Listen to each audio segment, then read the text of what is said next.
Mount এভারেস্টের সমান বিশাল একটি ধূমকেতু আগামী কয়েক সপ্তাহের মধ্যে পৃথিবীর খুব কাছে আসছে। প্রায় এক শতাব্দীর মধ্যে প্রথমবারের মতো এটি পৃথিবীর কাছাকাছি আসবে। এটি খালি চোখেও দেখা যেতে পারে। ওই ধূমকেতুটির নাম 12P পন্স ব্রুকস। একে অনেক সময় শয়তান ডেভিল ধূমকেতু হিসেবেও উল্লেখ করা হয়। গত বছর এ ধূমকেতুর পৃষ্ঠে শিং আকৃতির বরফ ও গ্যাসের বিস্ফোরণের কারণে এর নামকরণ করা হয়। আগামী 21শে এপ্রিল ধূমকেতুটি সূর্যের খুব কাছাকাছি পৌঁছাবে।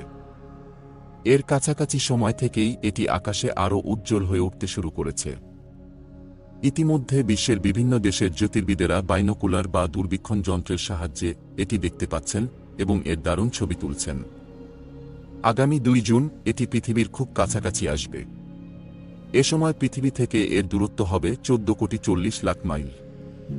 12P পন্স ব্রুকস ধূমকেতুটি নির্দিষ্ট সময় পরপর পৃথিবীর কাছাকাছি আসে। সূর্যকে প্রদক্ষিণ করা ধূমকেতুটি প্রতি 70 বছর পরপর সৌরজগতের ভেতরে চলে আসে। 1812 সালে প্রথম ধূমকেতুটি আবিষ্কার করেন জ্যোতির্বিজ্ঞানী জ্যা লুইস পন্স। এরপর 1883 সালে এটি আবার দেখতে পান জ্যোতির্বিজ্ঞানী উইলিয়াম রবার্ট ব্রুকস।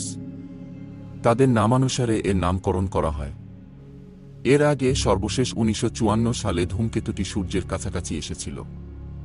এরপর 2095 সালে এটি আবার সূর্যের কাছাকাছি আসতে পারে। ধূমকেতুটি 21শে এপ্রিল নাগাদ তাওরাস নক্ষত্রপুঞ্জে হাজির হবে। তখন উত্তর গোলার্ধ থেকে সন্ধ্যায় সবচেয়ে ভালোভাবে এটি দৃশ্যমান হবে।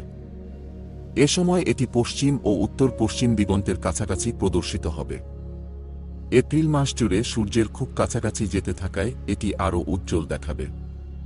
তবে যুক্তরাজ্যের রয়্যাল অ্যাস্ট্রোনমিক্যাল সোসাইটির উপনির্বাহী পরিচালক রবার্ট ম্যাসি বলেন, ছবিতে যত উজ্জ্বল দেখা যায় এটি বাস্তবে ততটা উজ্জ্বল না দেখাতেও পারে। আকাশে চাঁদ না থাকলে তবে এটি খালি চোখে দেখা যেতে পারে। আলোক দূষণ না থাকলে বা আবহাওয়া পরিষ্কার থাকলে তবে এটি দেখার সুযোগ মিলতে পারে। তবে দূরবীক্ষণ যন্ত্র থাকলে এটি দেখতে সুবিধা হবে। 8 এপ্রিল যুক্তরাষ্ট্রের সূর্যগ্রহণ থাকায় ওই সময় এটি সেখান থেকে দেখা যেতে পারে।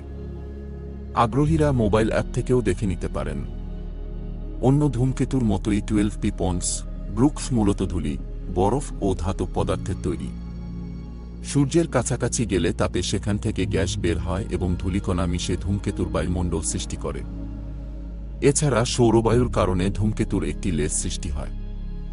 21 মাইল ব্যাসার্ধের এই ধূমকেতুতে অসাধারণ কিছু উপাদানের কারণে সাম্প্রতিক সময়ে জ্যোতির্বিদদের আগ্রহের কেন্দ্রে পরিণত হয়েছে। উপরের ছবির বস্তুটি কোনো গ্রহ বা নক্ষত্র নয়, একটা ধূমকেতু। আপনার জীবদ্দশায় হয়তো মাত্র একবারই দেখতে পাবেন, কারণ প্রতি 71 বছর পর এটি পৃথিবী থেকে দেখা যায়। চলতি বছরের এপ্রিল মাসে ধূমকেতুটি পৃথিবী থেকে দেখা যাবে। এর নাম রাখা হয়েছে 12P পন্স। একটু অদ্ভুত নামই বটে। জ্যোতির্বিজ্ঞানীদের মতে 21শে এপ্রিল এটি রাতের আকাশে ভালোভাবে দেখা যাবে। অবশ্য এখনও চাইলে কেউ দেখতে পারবেন, তবে সেজন্য লাগবে একটা বড় টেলিস্কোপ। ধূমকেতুটি ধূলিকণা, শিলা ও বরফ দিয়ে তৈরি। ব্যাস প্রায় 29 কিলোমিটার।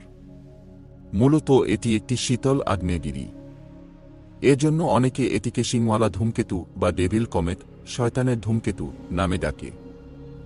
এর ইতিহাস বেশ পুরনো। চীনা জ্যোতির্বিজ্ঞানীরা প্রথম 1395 সালে এ ধূমকেতু দেখতে পান। এরপর 1457 সালে দেখেছিলেন এক ইতালীয় জ্যোতির্বিদ। তবে নামকরণ করা হয়েছে আরও পরে। 2 জ্যোতির্বিজ্ঞানীর নামানুসারে এটির নাম রাখা হয়। 1812 সালে ফরাসি জ্যোতির্বিজ্ঞানী জিন লুই পন্স এর নামানুসারে ধূমকেতুর প্রথম অংশ এবং 1883 সালে মার্কিন জ্যোতির্বিজ্ঞানী উইলিয়াম ব্রুকসের নামানুসারে এর দ্বিতীয় অংশের নামকরণ করা হয়েছে। 8 এপ্রিল হতে পারে সূর্যগ্রহণ। তখন ধূমকেতুটি দেখা যাবে কিনা তা নিয়ে জ্যোতির্বিজ্ঞানীদের কিছুটা সংশয় রয়েছে। এটি পৃথিবী থেকে সবচেয়ে ভালো দেখা যাবে 21শে এপ্রিল। এ সময় ধূমকেতুটি থাকবে সূর্যের সবচেয়ে কাছে। তবে 2 জুনের পরে এটি আর পৃথিবী থেকে দেখা যাবে না। ধূলিবালু কম এমন উঁচু স্থান থেকে এটি তুলনামূলক ভালো দেখা যাবে। টেলিস্কোপ থাকলে তো কথাই নেই। এদিকে 8 এপ্রিল হতে পারে সূর্যগ্রহণ। তখন ধূমকেতুটি দেখা যাবে কিনা তা নিয়ে জ্যোতির্বিজ্ঞানীদের কিছুটা সংশয় রয়েছে। অনেকে মনে করছেন সূর্যগ্রহণের সময় এটি দেখতে কোনো অসুবিধা হবে না, কারণ তখন ধূমকেতুটি থাকবে সূর্য থেকে সামান্য দূরে। তবে অনেকে আবার বিপরীতটাও ভাবছেন, সূর্যগ্রহণের কারণে দেখা নাও যেতে পারে ধূমকেতুটি। তবে সূর্যগ্রহণের সময় দেখা যাক বা না যাক, 21শে এপ্রিল অবশ্যই এটি খালি চোখে দেখতে পাবেন। যদি এই সুযোগ হারান, তাহলে জীবদ্দশায় আর কোনো দিন এর দেখা পাবেন কিনা তা নিয়ে সন্দেহ রয়েছে। কারণ ধূমকেতুটি আবার দেখা যাবে 2095 সালে। ততদিন বাঁচবেন কি?